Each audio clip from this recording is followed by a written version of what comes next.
Bismillahirrahmanirrahim. Assalamualaikum warahmatullahi wabarakatuh. Izin memperkenalkan diri, nama saya Rafin Radias Abigail.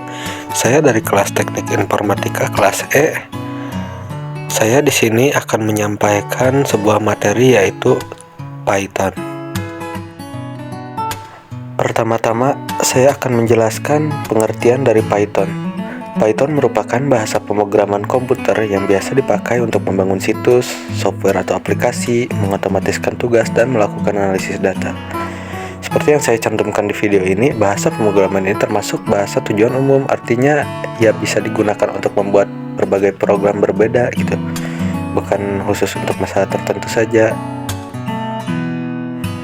Dan yang kedua, saya akan membahas sejarah Python. Python dibuat dan dikembangkan oleh Guido van Rossum, yaitu seorang programmer yang berasal dari Belanda. Pembuatannya berlangsung di kota Amsterdam, Belanda pada tahun 1990. Pada tahun 1995, Python dikembangkan lagi agar lebih kompatibel oleh Guido van Rossum. Selanjutnya pada awal tahun 2000 terdapat pembaruan versi Python hingga mencapai versi 3 sampai saat ini. Pemilihan nama-nama Python sendiri diambil dari sebuah acara televisi yang lumayan terkenal yang bernama Monty Python Flying Circus, yang merupakan acara sirkus favorit dari Guido van Rossum. Kemudian yang ketiga, Python bisa digunakan untuk apa aja sih gitu. Nah, yang pertama ada web development, adalah proses pembangunan dan pemeliharaan website. Proses ini bekerja di belakang layar untuk membuat website yang menarik dan berfungsi dengan baik guna meningkatkan user experience. Yang kedua, ada game development, adalah proses pembuatan permainan video. Upaya ini dilakukan oleh pengembang mulai dari satu orang hingga tim internasional yang tersebar di seluruh dunia. Yang ketiga, ada software testing, adalah sebuah metode yang dijalankan oleh perusahaan untuk memeriksa apakah aplikasi sudah sesuai dengan persyaratan yang diharapkan ataupun belum.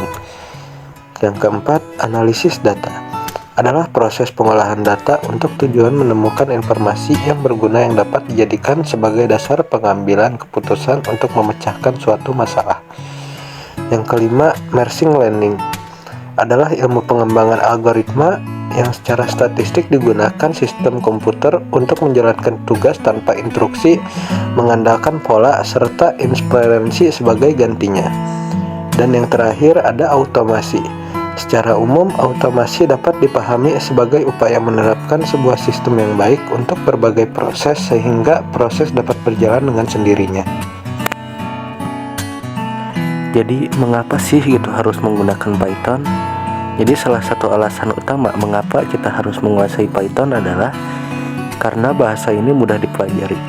Python memiliki sintaks yang jelas dan sederhana sehingga membuatnya lebih mudah dipahami dibandingkan dengan bahasa pemrograman lain. Dan yang terakhir, saya akan menjelaskan kelebihan dan kekurangan Python. Yang pertama, kelebihan dari Python, mudah dipelajari, sintaksnya cukup sederhana dan mudah dimengerti. Yang kedua, mudah diaplikasikan dalam mengembangkan produk. 3. Mendukung Internet of Things. 4. Fleksibel, dapat diintegrasikan dengan aplikasi yang ditulis dalam bahasa pemrograman lain. Yang kelima, meningkatkan produktivitas dikarenakan memiliki banyak library dan desain berorientasi objek yang bersih. Keenam, bersifat open source dan free sehingga dapat diunduh secara gratis dan tidak perlu membeli lisensi. Kekurangannya yaitu yang pertama ada kurangnya dukungan multiprosesor sehingga dapat membatasi penulisan kode. Kedua, lebih sedikit developers yang berpengalaman melakukan pekerjaan menggunakan bahasa Python. 3. Tidak ideal untuk memori intensive task dikarenakan menghasilkan konsumsi memori yang cukup tinggi. Keempat, kurang populer untuk mobile app development. Kelima, memiliki banyak batasan desain dikarenakan Python diketik secara dinamis.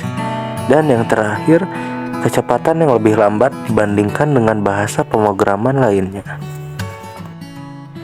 Dan ini adalah contoh Python yang saya buat.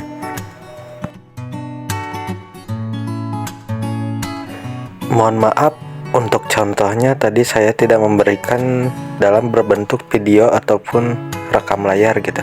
Saya hanya bisa menangkap gambar saja. Mungkin di lain video saya akan melakukan praktek untuk membuat Pythonnya.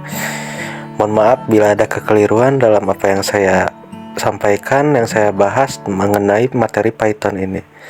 Billahi taufiq wal hidayah. Wassalamualaikum warahmatullahi wabarakatuh.